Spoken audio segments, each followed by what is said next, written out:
Hi gang, Doug here. Welcome to yet another board game channel, and yet another turn of Arkham Horror as we try to prevent Ithaca from manifesting in our world using Kung Fro's Cool Air scenario from Board Game Geek. Before we get into the proper turn, I did put a note on the screen, I believe. Last episode. Or did I? I can't remember if I put the note or not. Anyway, either way, when the gate opened previous turn, wherever it was, the Unnameable, I believe, no, the Witch House, I forgot to add a Doom token to Ithaca. So he's up to 5 out of 11. He's almost halfway there. But we are definitely halfway to winning. We've got 3 of our 6 sealed gates that we want. We'll see if we can keep that going into the upkeep phase with our new lead investigator, Zoe. Okay, Zoe. I'm gonna move her slider 1 to a fight of 2 and a will of 3. She's got to fight a couple of Migus this turn. So why, you ask, am I lowering her fight? Well, I want to get her will up. Migus do have a 0 modifier for combat and a -1 for horror checks, and we really don't want her to fail 2 horror checks because she's only got 3 sanity, and each failed horror check will do 2 to her. Also not going to take a chance and try to evade both of them at a -2. The best I could get to is moving to a sneak of 3, which means we'd be rolling a single die for both of them. Well, yeah, a single die for each one, which, not good. So yeah, we're going to do that, hopefully not take any sanity hits, and take it out with our variety of weapons. Other thing we will do is refresh the healing stone, and then we're just going to use it right away for upkeep during the upkeep phase to get back the 1 stamina damage she took for being out in the chilly streets at the end of last turn. Alright, on to Carolyn. Alright, Carolyn, first thing we need to do is roll for her bank loan and her blessing.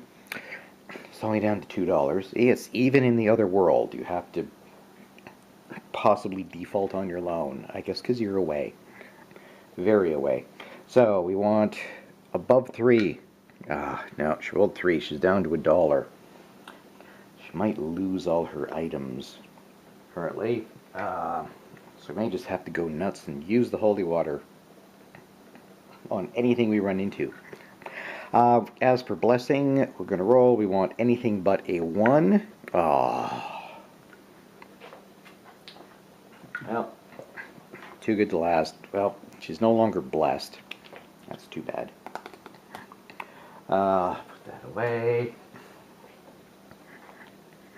What we're going to do is we're going to use her 2 focus. 1 to get her up to a lore of 5 in anticipation of trying to seal the gate that she comes out to in a couple of turns. And I think we're also going to move her speed sneak to 2 and 1. She needs no movement while in the other world, but she might have to sneak past something. You never know. Right, Yep, that is it for Carolyn. Now on to Michael McGlenn. Hey, Michael, we are going to move his speed up to 4. Going to try to get him off to the... Actually going to send him to the train station because that's a possible place to get unique items, and he can only get unique items that way now because he can't have any more money. Because the feds caught him for his dodgy income tax procedures. So, yes, that is going to be it for Michael. Finally, on to Skids. Okay, Skids, no real plan for his skills and sliders. What I'm going to do is move his fight will down to 4-1 in case a monster pops up somewhere. He's got some chance of not going insane. It's not a real firm plan. What we're going to do is move him off somewhere to pick up one more clue and get a tiny bit closer to his personal story success. But we'll see how that goes. Alright, now it's time for the movement phase, so back to Zoe. Okay, Zoe is going to just, well, not move. She's going to stay here and try to take out those Migos. Maybe get a couple of unique items out of it, if she doesn't die. Alright, so let's just choose Migo number 1. We'll be doing, as we said, a will -1 check. Will is 3. We can afford to take sanity damage from one of these and not both. Okay. We are going to spend her last clue to re-roll that. We get to, because she has a will +1 will skill, she gets to re-roll an extra die on this, what is essentially a will check. Okay, so she's not going to take a sanity hit from this one. That's good. So if she takes a sanity hit from the other one, she'll still have a single sanity left and will not be sent to Arkham Asylum. Now, in actual combat, see, we just need to do a single damage on it. No modifier for the combat. Her fight is 2, that she will be using in one hand her +3 enchanted blade, and the other hand her +2 0.18 derringer. So that would be a total of 7 dice. So we only need 1 hit here. Yes, alright. That one is down. We get a stand back. We now have 3 empty stands. Yes. And as it says, if you pass a combat check against the Migu, return it to the box and draw 1 unique item. That goes away forever, and we take the top card of the unique item deck, which is the Flute of the Outer Gods. During any phase, lose 3 sanity and 3 stamina, so she's not going to use it. And discard the flute before making a combat check to defeat all monsters in your current area. It does not affect ancient ones. Okay, well, she may hand that off to somebody. Well, it's going to have to be Carolyn, because she's the only one who can feasibly take that without instantly dying, or being knocked unconscious, or going insane, whatever you want to call it. Alright. Now, the second amigo. So we're going to do exactly the same thing. We are going to roll 2 for the horror check. No more clues, so she can't re-roll this. Which means she does take 2 sanity damage, but she still has 1 left. So we can proceed. And again, we're rolling 7 dice, doing exactly the same thing. We just need 1 success. Yeah, there we go. You didn't get to roll 2 more. Doesn't matter. We did the 1. That's great. We have room for 4 monsters in Arkham now. And she gets to take another. And we get nameless cults. During movement, exhaust and spend 1 movement point to make a lore -1 check. If you pass, draw 1 spell, lose 1 sanity, and discard the Nameless Cults. If you fail, nothing happens. Well, she's certainly not going to do that now, because she can't spend that sanity. Alright. Hopefully, next turn, Zoe will be able to do something like fight a monster that she can actually collect for her crusade. Alright, next up, for movement, is Carolyn. Carolyn's move is extremely simple. She simply moves into the next area of the abyss. And we'll see what happens to her later. Now we will be moving on to Michael McGlenn. Okay, there's Michael. Changed my mind slightly. Rather than send him to the train station, which is 1, 2, 3, 4, I send him 1, 2, 3, 4 to Independence Square, because there you can. There's a possibility of getting unique items and a possibility of getting clues, which is slightly better, because go clues. So yes, we'll see what happens to him in Independence Square. First of all, we are going to finish off the movement with Skids. Alright, Skids just has a movement of 2, but we're going to exhaust his map of Arkham to give him an extra movement. So we'll go 1, 2, 3, and grab this clue from the Black Cave, which gives him 1 more clue for his personal story. This is slightly risky in that it leaves only 3 clues on the table. And if we drop down below 3, well, Skids fails. He just needs 1 more clue. And we just need to grab them because, well, we can still use clues for other stuff. Alright, that is all for the movement. Now into the Arkham encounter phase. Back to Zoe. Zoe has a completely uneventful Arkham encounter phase, as there are no encounters out in the streets. So that's it for her. Carolyn's in the other world, so we will go back around to Michael McGlenn now. Alright, Mike is in Independence Square. We have the dice tray ready in case there's any rolling to be done. Independence Square. A shadow falls across you from no apparent source, and you shiver with more than just cold.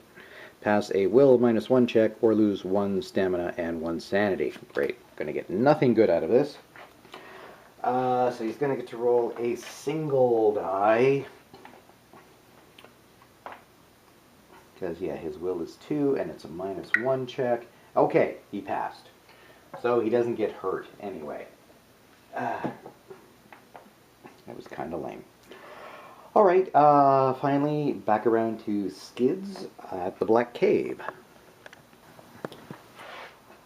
Okay, Skids. What is he gonna get himself into here? It's long.